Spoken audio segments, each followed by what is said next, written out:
In this video, we're going to be taking a look at how the complement system affects outcome of transplantation. Complement is a system that contains receptors able to bind to complement proteins that are on the surface of pathogens. The complement system, through a cascade of reactions, leads to the marking of the cell for apoptosis, which is cell death.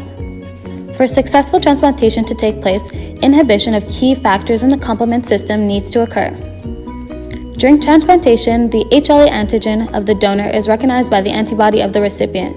This leads to the activation of the complement pathway, which form two major proteins that play an important role in organ rejection, C3 and C5 proteins. The activation of C3 leads to the elimination of pathogens by phagocytic cells. C3 in turn activates C5, which leads to the activation of inflammatory proteins and the complex that creates pores in the membrane of the cell and marks it for cell death. C3a and C5a interact with T cells, which are in our body that helps to regulate our immune system. When C3a and C5a come in contact with naive T cells, it helps them to differentiate into T helper 1 cells, which function to enhance antigen-presenting cells' activity as well as enhance the activation of cytotoxic T cells. The role of cytotoxic T cell is to eliminate pathogens. All of these interactions that begun with the complement system leads to the transplantation rejection.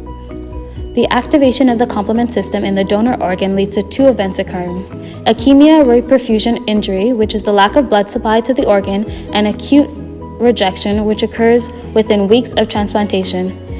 To decrease the chance of rejection, HLA surface antigens are tested in both the donor and the recipient. The more similar the HLA antigens shared between the donor and the recipient, the lower the risk of immune response.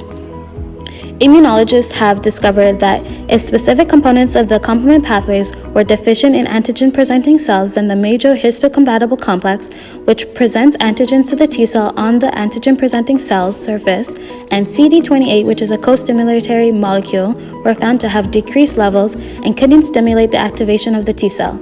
This deficiency enhanced the development of the regulatory T cells, whose function is to dampen the immune response. This deficiency acts as an immunosuppressant for our regular immune response. There continues to be ongoing research for developing ways to suppress our immune response to foreign antigens, which allows for successful transplant in the future.